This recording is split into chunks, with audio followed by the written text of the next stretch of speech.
We're at the IKO roofing shingle factory in Wilmington, Delaware, just a couple of hundred yards from the Delaware River. In the factory behind me, they manufacture enough shingles to roof about 100,000 average-sized U.S. homes. Let's get together with Henry Fear, the plant manager, and take a little tour.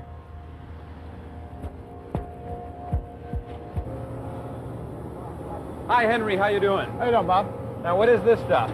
This is a crushed stone with a ceramic colored paint on top of it. And how are these used in making shingles? These are the roofing granules that go on top of the shingle, give you the color, give the protection to the asphalt. Okay, so this is what gives you the color on the roof and what protects the asphalt. That's right. Where's it come from? This particular load came from Belmead, New Jersey.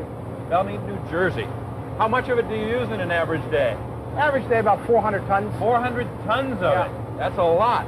And you just drop it into these storage holes underground, or what? No, it goes down on a conveyor belt over to an elevator, then up and drops into the tanks.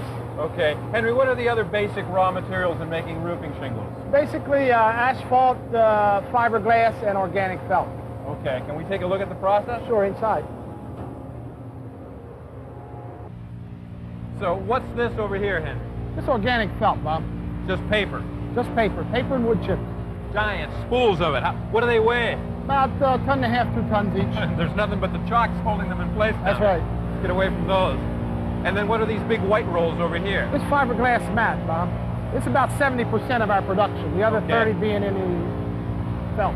So all shingles are made either on a organic paper felt like this, or on a fiberglass mat like this. That's correct. And you just said you're doing 70% of this. What's the logic? Well, there's a market for both of them. Yeah. And the organic shingle is a much firmer shingle that are wind resistant. That takes the north and cooler in the coastline, and the fiberglass shingle is the 70% is the warmer southern climate. So if you're in a cold and windy climate, you might be better off having organic shingles on there. That's correct. And right now you're making fiberglass match-based shingles. Yes. Yeah. And this is where the process begins. Right. These are where the rolls are unrolled into the manufacturing line. The splicing table here is where they stop the one roll to put the other new roll on. When you run out of one. But why do you have all the material going up and down around these rollers? Well, Bob, you never want the manufacturing line to stop. So we accumulate enough in here that when we put the new roll on, that we can stop that, splice it on, and the machine doesn't ever know it.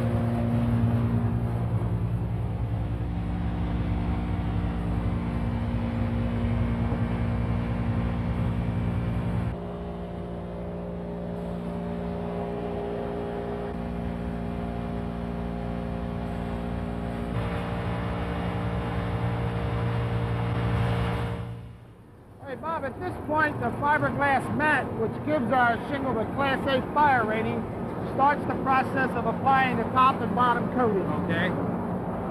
Here at the coater, the filled coating comes out on the top of the sheet. The excess goes into the pan. It's picked up by this inking roll, and the excess is scraped off by this scraper. How hot is that asphalt? About 490 degrees.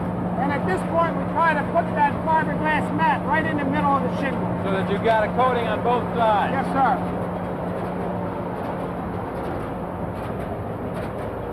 What's happening here? You'll notice 3 different colors up there. We have a 3-drop blend. The granules are dropped out through these serrated rolls by a computer to apply the granules to the top of the sheet in the pattern color that we want. Okay. And right now we're making gray shingles. Right now, we would maybe be making a dual gray shingle. Yeah. And around here, Bob, this is a silicone-treated paint that is put on the back of the sheet directly in line with a self-seal strip that goes on the top. What for? This keeps the bundles from becoming a solid block, and then the self-seal stick them So together. that when you cut it into shingles and you stack them, they won't stick together. That's correct. Gotcha. Looks kind of dangerous in there, Henry. This here is the in-depth system. It's a radioactive scanning arm for a computer that controls the squeeze rolls of the coater to give us consistent quality time after time after time. So the thickness is always uniform. Exactly. Right. And then you're starting to cool it with water here? That's right, Bob. This starts the cooling section, and as we start that, we press the granules into the asphalt to the proper depth to make sure they adhere to the sheet. Okay, so it's controlled along every step. Yes, sir. Right here we're at about 200 degrees, and we'll start cooling it down till we get down in the cutter where we need it to be about 100 degrees. Let's take a look at the cutter. All right.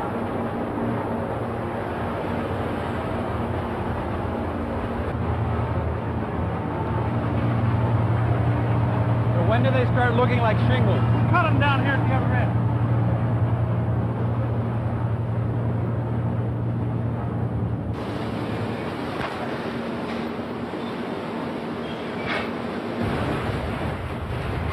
What's going on here? This is where the shingles are cut to all the dimensions, Bob. Underneath that amber roll is a cutting head that is another roll that has a bunch of knives locked into it. So that all the different cuts are being made to the roll goods. And out of each section of roll good, you're making 3 shingles? We're making 4 shingles. 4 shingles. Wow. Then they come down here and they go into individual stackers. And they're stacked down here in 26 bundles, 26 shingles per bundle, and a 998 configuration. Drop down, out the timing conveyor to the high lugs, over to the wrapping conveyor, and onto the pallet. But at this point, we got the finished product. We're finished.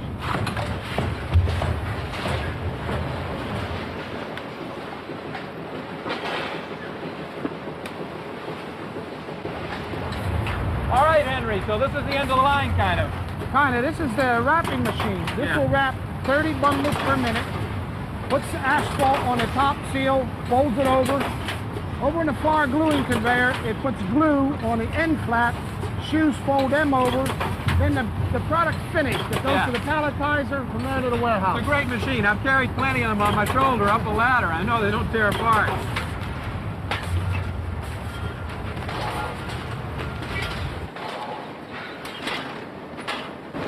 So Henry, how many shingles have you got on a pallet like that? About 16 square, Bob. A square is an area 100 square feet. 16 is about the average size house, isn't it? That's right. That's fabulous. You know, these shingles will cost us about $30 a square as opposed to close to $100 a square for cedar.